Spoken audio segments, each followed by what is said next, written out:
queremos entender lo que muestran los chats, qué delitos se investigan, qué antecedentes golpean la confianza del sistema judicial en el caso de Verónica Sabaj. Para quienes no han seguido esta lista, ¿quién es ella? ¿Por qué aparece dentro del caso Hermosilla? Verónica Sabaj era ministra de la Corte de Apelaciones de Santiago, muy cercana a Luis Hermosilla.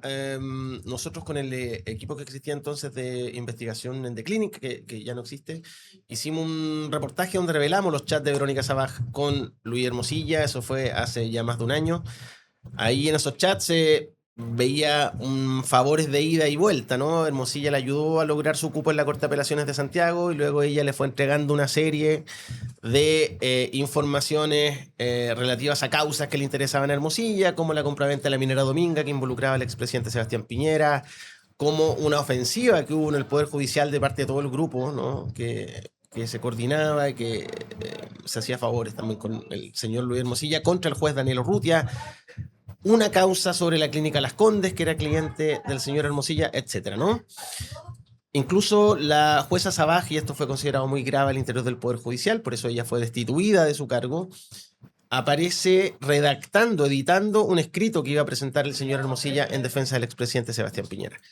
Además se inició esta causa legal, ella fue formalizada ahora por los tribunales y efectivamente le dejaron con medida cautelar el arresto domiciliario total. Pero ella es Verónica Sabaj, ¿no? Tiene que ver con uno de los casos más, yo diría, evidentes de estos favores que iban y venían entre el señor Hermosilla y distintos jueces de altos tribunales del país.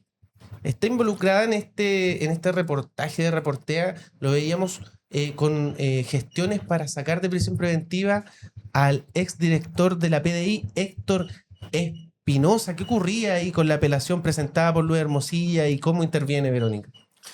Verónica Sabaj en distintos casos, los que yo les mencionaba, y también en este caso que fue Héctor Espinosa, es que decir, exdirector de la PDI, era defendido por Luis Hermosilla. En esta causa estaba imputado, investigado por malversación de caudales públicos, no por un caso de corrupción. El señor Espinosa lo acusaba a la fiscalía de quedarse con parte de los gastos reservados de la Policía Civil. Él fue hace poco ya condenado, incluso con fallo de la Corte Suprema. Y esa vez llamó mucho la atención lo que estábamos revisando recién, porque él quedó en prisión preventiva cuando fue formalizado, cuando sale de la jefatura máxima de la PDI. Y luego Luis Hermosilla va de apelación a la Corte de Apelaciones y ahí gana, y el señor Espinosa sale de prisión preventiva. Ahí tuvo la ayuda de Verónica Sabaj también, al igual que en los otros casos, ¿no? Que tenía que ver muchas veces con entrega de información sobre conformación de salas, con que lo ayudaba a hacer los escritos que él tenía que presentar ante la Corte, le decía qué criterio y qué tuerca apretar para lograr una respuesta, un fallo favorable a sus intereses. Y también le pedía ayuda, ¿no? Verónica Sabaj, no solo para su propio nombramiento, sino para nombramientos de ministros que ella consideraba cercanos. O sea, Verónica Sabaj, siendo ministra de la Corte de Apelaciones, le dice a una contraparte, a una parte en un juicio, este mensaje: consejo, copia en recurso, hechos de formalización, y después los destruye, le hace un consejo ahí al abogado litigante de una de las causas que ella misma resolvía después. Sí, no, y lo más grave es que en su momento, eso se contó también en los reportajes periodísticos, ella evita, y les contaba, ¿no?, un recurso que iba a presentar en Hermosilla y el abogado Samuel Donoso en defensa del expresidente Sebastián Piñera, cuando en los Pandora Papers, ustedes se acordarán, se supo de la compraventa en paraísos fiscales en las Islas Vírgenes Británicas del proyecto minero Dominga. Ahí la defensa de Sebastián Piñera iba a presentar un recurso de protección y ella, Verónica Sabaj, en el chat queda constancia cómo a Hermosilla le evita ese recurso, ¿no? Y se transforma como una asesora jurídica de esos recursos de la estrategia judicial que iba a tener el señor Hermosilla en defensa de Sebastián Piñera.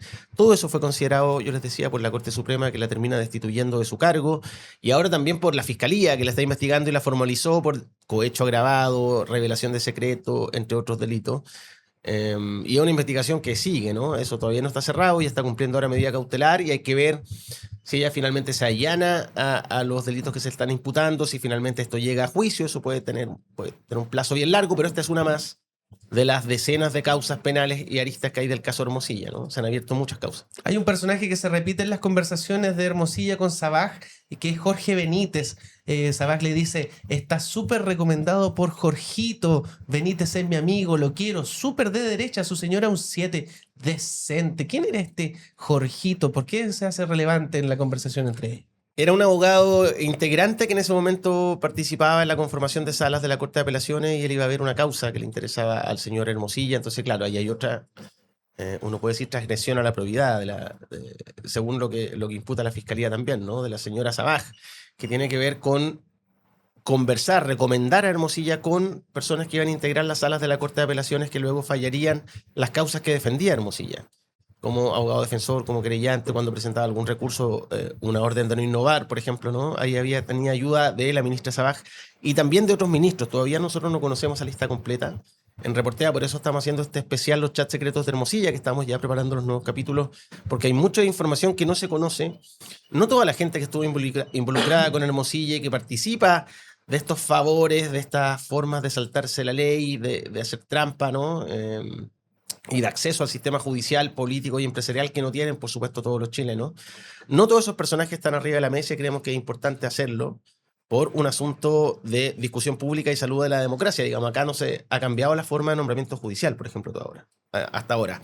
A pesar de todo el escándalo del caso Hermosilla, a pesar de la cantidad de ministros de la Corte Suprema y de las Cortes de Apelaciones que han sido destituidos, acusados constitucionalmente, que están imputados ante los tribunales, a pesar de todo ese escándalo y esa polvareda que se levantó, no ha cambiado lo estructural, ¿no? Entonces creemos que es relevante que al menos esa discusión se dé en la sociedad. Y Claro. el caso de Verónica Sabaj es un muy buen ejemplo de esas malas prácticas y prácticas de corrupción, derechamente, entre el poder político, empresarial y judicial.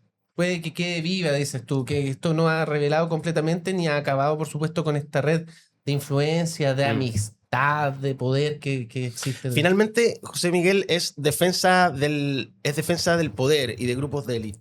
Si acá, más allá de que sea el señor Hermosilla y la señora Sabaj los que intercambian favores, ¿no? U otros ministros, los otros casos que hemos conocido en los últimos años, acá tiene que ver con cómo hay una industria de defensa de la riqueza, esto se ha estudiado afuera, y cómo los abogados forman en Chile un engranaje clave de esa industria, ¿no? Que tiene que ver con proteger a gente que tiene poder y dinero para poder pagar estas defensas que no alegan, que su fortaleza no es alegar racionalmente frente a un tribunal y convencer a los jueces de que tienen razón, sino que cobran caro estos abogados porque tienen accesos indebidos a la Corte, participando en las gestiones para nombrar a los ministros de su preferencia en los tribunales y luego a quienes les piden favores y ganan esto por abajo, ¿no? Con trampa, sin seguir las reglas, pero eso se hace en defensa de intereses de personas que pagan mucho dinero por contratar a estos abogados que tienen estos accesos privilegiados a las Cortes, ¿no? Si finalmente acá es el tema de fondo, la igualdad ante la ley, ¿no? Eso es lo que aparece como telón de fondo en el caso Hermosilla.